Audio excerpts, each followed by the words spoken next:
बिस्मिल्लाहिर्रहमानिर्रहीम। अस्सलाम वालेकुम जी, मैं नजमुल हसन बाजवा हूँ। आज 22 अक्टूबर है और मंगल का दिन है।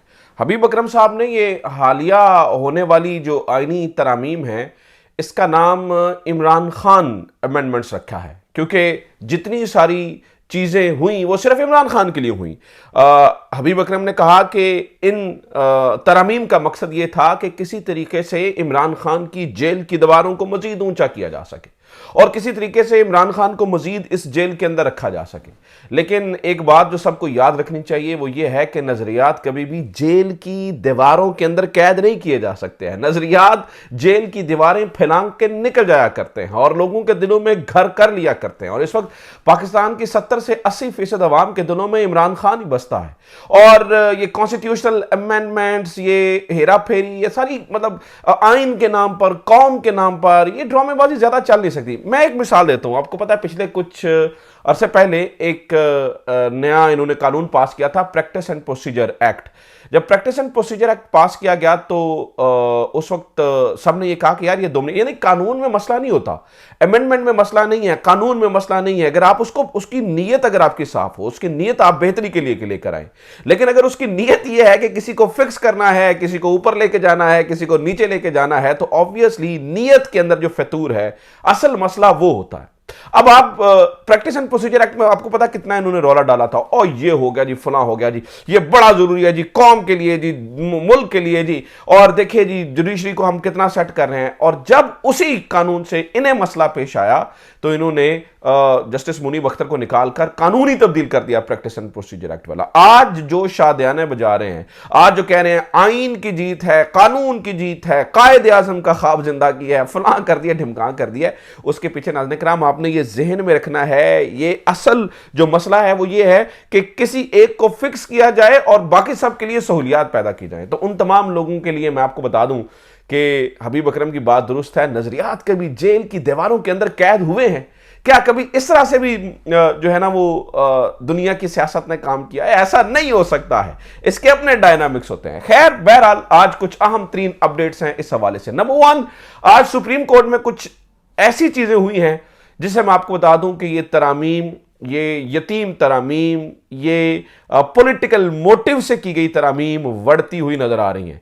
इस वक्त जस्टिस मंसूर अली शाह साहब का रास्ता एक तरीके से साफ, एक तरीके से साफ हो चुका है और इस वक्त जस्टिस मंसूर अली शाह वैसे भी कमरा नंबर 1 में बैठ चुके हैं। कमरा नंबर 1 में उनका बेंच जो है वो मुंतकिल कर दिया गया है। काजी फायज ईसा साहब जो है वो चैम्बर वर्क पे चले गए हैं और ऐसे में एक ऐसी डेवलपमेंट हुई है जो सारा कुछ तब्दील कर सकती है। और ये पिछले जितने दिनों से ये ढकोसला, ये सारा कुछ जारी है, अवाम को बेवकूफ बनाया जा रहा है कि कॉन्स्टिट्यूशनल अमेंडमेंट्स और ये सारी चीजें, इनका जो है ना वो तरपलट सफाया हो सकता है। मुराद सईद का भी एक पैगाम आया है लोटों के बारे में, जिनके बारे में कहा जा रहा है जी ये लोटे हैं, उनको लेकर भी कुछ चीजें हैं और हमारी एक खबर भी दुरुस्त साबित हुई है, सच्ची साबित हुई है। वो मैं सारी चीजें आपके सामने रखना चाहता हूं, लेकिन एक दरखास्त के साथ और एक बड़े डिफरेंट टॉपिक के साथ आगाज करके।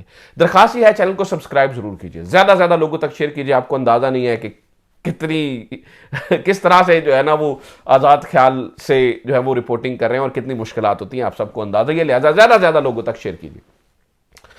लेकिन इन सारी चीजों को डिस्कस करने से पहले मैं एक बहुत इंपॉर्टेंट चीज पे शुरुआत करना चाहता हूं। हो सकता है कुछ लोग इसे कहेंगे यार आप ड्रैग करें, आपने ये कहां से ये टॉपिक उठा के बीच में लेके आए हैं, लेकिन बहसीयत है पाकिस्तानी जो कि मेरे दिल में तकलीफ है, लिहाजा मैं सबसे पहले इस मौजू से जल्दी बात करके फिर आगे मूव करना चाहता हूं। मैंने कल मारंग बलोच साहब का वो इंटरव्यू देखा है असतूर के साथ, बहुत ज़बरदस्त काविश है उसमें। मैंने महारंग बलोच को रोते हुए देखा है। ऑब्वियसली इसमें कोई शक नहीं है, कि बलूचिस्तान के साथ बहुत सारी चीज़ें हो रही हैं।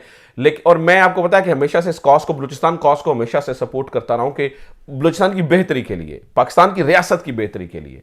तो महारंग बलोच जो कह रही हैं वो भी कहानी का एक हिस्सा है, लेकिन इसके अलावा कहानी का एक और हिस्सा भी है। तो हमें जब भी कहानी बतानी है ना तो सब सच बताना लोगों को। तो सुनिए जरा नाज़रीन किराम, वो ये है कि इस वक्त बलूचिस्तान को एक लावारिस बच्चे की तरह छोड़ा गया है दोनों तरह से। मिसाल लीजिए, हमने उनके सेनेटर्स इस्तेमाल करने हैं वोटिंग के लिए, हमने उनके जजेस को इस्तेमाल करना है अपने मोटिव्स के लिए। ठीक है, आपको पता है बलूचिस्तान नईम अख्तर अफगान, जमाल मंदोखेल, काजी फायज ईसा, ये सारे लेकिन इन टॉप पोजीशन पे बैठे हुए लोगों ने बलूचिस्तान के लिए कुछ नहीं किया है। अब मैं दूसरी साइड भी आपको दिखा रहा हूं नाज़रीन करम। दूसरी साइड ये है, आपको पता आज 1 महीना हो गया है, 20 लोगों को मार दिया गया। क्या है? सिर्फ वो पंजाबी बोलते हैं। क्या है? वो पंजाब से हैं। और मैं अभी बीबीसी के ऊपर उसका आर्टिकल पढ़ रहा था तो मेरे होश उड़ गए कि उसके ऊपर खैर किसी जमात ने जिम्मेदारी भी कबूल नहीं की है। और वहां पर जो सब कॉन्ट्रैक्टर था उसने बताया जी हम तो वॉशरूम में छुप के अपनी जान बचाई, और वो लोग जो है ना जब वो मारने के लिए आए तो वो कहते रहे हमने तुम्हें कहा था, मना किया था कि यहां पर काम ना करना, और फिर तुम जो है ना वो यहां पर काम कर रहे हो। और उन्होंने 1.5 घंटा फायरिंग की और 1.5 घंटे में सबको मौत के घाट उतार दिया। जो लोग छुप के बैठे थे सिर्फ वो बचे हैं। 1.5 घंटे तक उनको कोई पूछने वाला नहीं था। तो ये चेहरा भी हमें दिखाना चाहिए। मारंग की बात करनी है, ठीक है, बड़ी जबरदस्त बात है, मैं हर एक पॉजिटिव चीज को सपोर्ट करता हूं। और लेकिन मैं ये कहता हूं यार, ये जो पिछले कुछ अरसे में ये जितने लोगों को शहीद किया जा रहा है जबान के नाम पर, इलाके के नाम पर, इसको भी हाईलाइट करने की जरूरत है। और बलूचिस्तान के लिए, बलूचिस्तान पाकिस्तान के लिए सोने की चिड़िया है, ठीक है, उसको और तरह से डेवलप करने की जरूरत है। लेकिन जो कुछ हो रहा है, अल्लाह ताला सबको हिदायत दे। मैं तो कहता हूं सबको हिदायत दे और बलूचिस्तान पे हमें तवज्जो देने की जो है ना वो तौफीक अता फरमाए, क्योंकि बलूचिस्तान के अंदर बहुत चीजें गड़बड़ है। बलूचिस्तान को एक टेररिस्ट हब नहीं होना चाहिए, बल्कि बलूचिस्तान को तो इकोनॉमिक हब होना चाहिए पाकिस्तान की।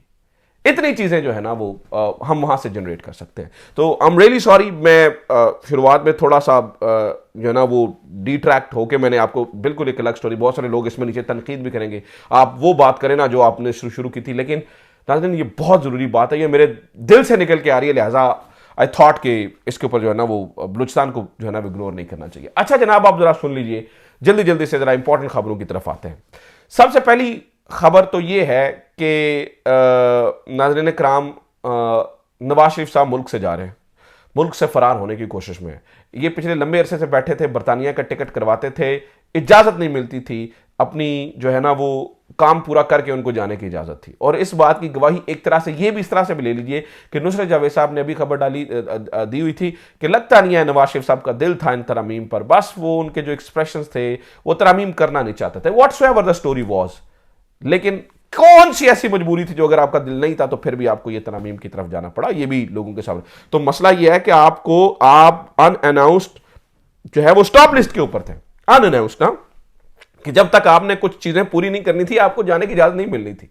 1 साल पहले आपने आके कबूतर उड़ाए थे पाकिस्तान में, इसी तारीख में, इन्हीं दिनों के अंदर, और आपने पाकिस्तान की तकदीर बदलने का था। 1 साल बाद आप यहां से, वो कहते हैं निकलना खुल्द से आदम का सुनते आए हम, लेकिन बड़े बेआबरू हो के तेरे कूचे से हम निकले। किस तरह बेआबरू हो के आप कूचे से निकल रहे हैं, तो इस तरफ तवज्जो कीजिए। दूसरी चीज, नाज़रीन कराम, चीफ जस्टिस मंसूर अली शाह साहब का जो रास्ता रोकने की कोशिश की जा रही थी, उन कोशिशों को बहुत बड़ा धचका लगा।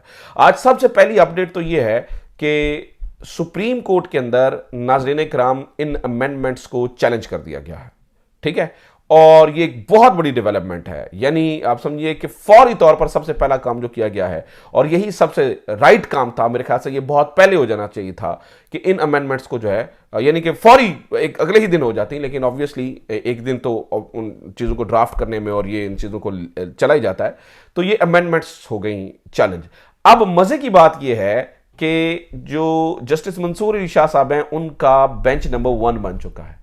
तो यानी कि जो चीजें आएंगी, अगर अभी मंसूर अली शाह साहब उसे टेकअप करते हैं, राइट नाउ अगर टेकअप करने की कोशिश करें, या राइट नाउ अगर टेकअप करना चाहें, तो जस्टिस मंसूर अली शाह साहब इसको टेकअप कर सकते हैं। और ये बहुत गोल्डन अपॉर्चुनिटी है, क्योंकि 2 दिन के लिए जो है वो काजी फाइज ईसा साहब जो है वो चैम्बर वर्क पे चले गए। ऑब्वियसली जब तक वो रिटायर्ड नहीं होते मेरे ख्याल से वो चैम्बर वर्क पे रहेंगे। लेकिन लेट्स से कि जस्टिस मंसूर अली शाह साहब इस चीज को भी टेकअप नहीं करेंगे। ऑब्वियसली वो पहले चीफ जस्टिस के नोटिफिकेशन का इंतजार करेंगे, और हो सकता है कोई भी अगर बड़ा काम उन्हें करना है तो उसके बाद करें। हो सकता है वो इतनी जल्दी ना वो तती खाने की कोशिश ना करें, क्योंकि अब ये मामला जो है ना वो लंबी इनिंग्स के अंदर जो है ना वो तब्दील हो चुका है, ये T20 से टेस्ट के अंदर जो है ना वो तब्दील हो चुका है। तो लेकिन दूसरी जगह पर भी मंसूर अली शाह साहब का रास्ता जो है वो साफ होता हुआ नजर आ रहा है।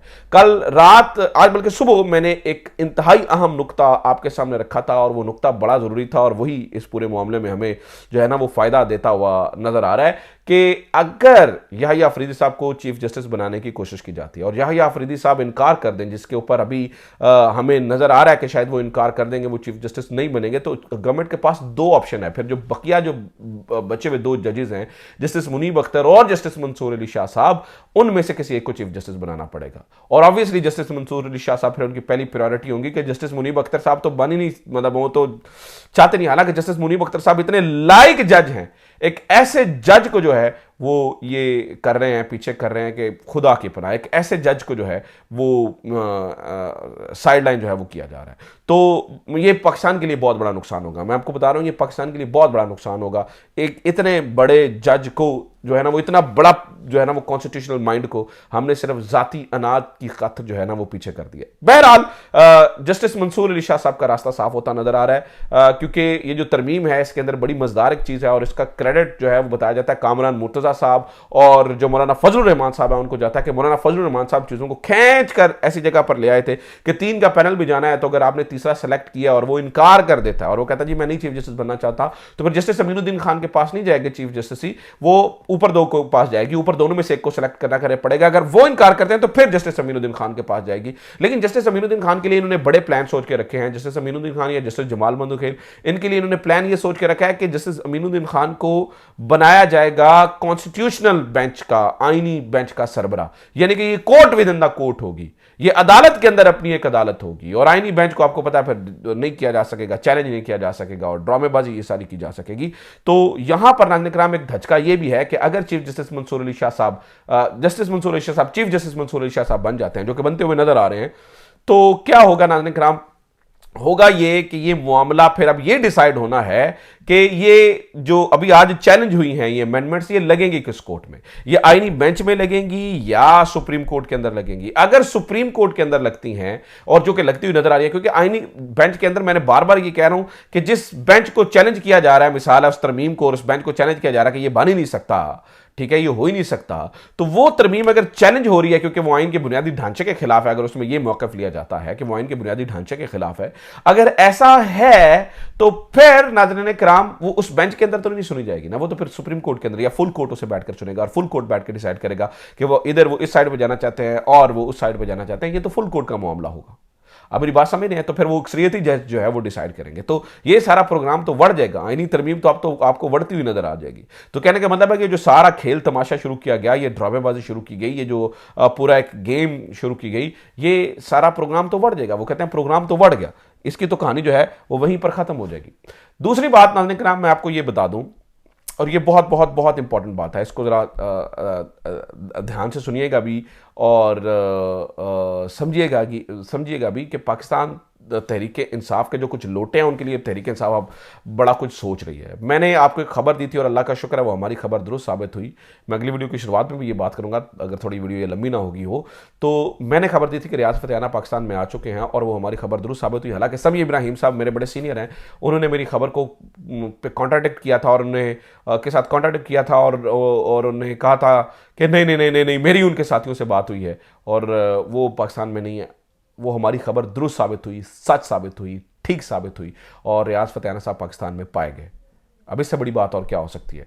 तो अब इन तमाम लोटों का, लेकिन एक जो है ना वो जैन कुरैशी को अभी पार्टी जो है ना वो बड़ा कॉर्नर करती नजर है, क्योंकि उसका बाप बड़ा बाप है, उसने बड़ी कुर्बानियां दी हैं, लेकिन बड़े बाप का छोटा बेटा है, तो बड़े बाप के छोटे बेटे के साथ जो है वो उसी तरह का सलूक होना चाहिए जो बाकी लोटों के साथ सलूक हो, उसी तरह उसी ट्रीटमेंट वही उनको मिलना चाहिए। तो ये अब तक की खबरें, उम्मीद करता हूँ ये वीडियो आपके लिए इन्फॉर्मेटिव रही होगी। अपना ख्याल रखिए, खुदा हाफिज़, पाकिस्तान जिंदाबाद।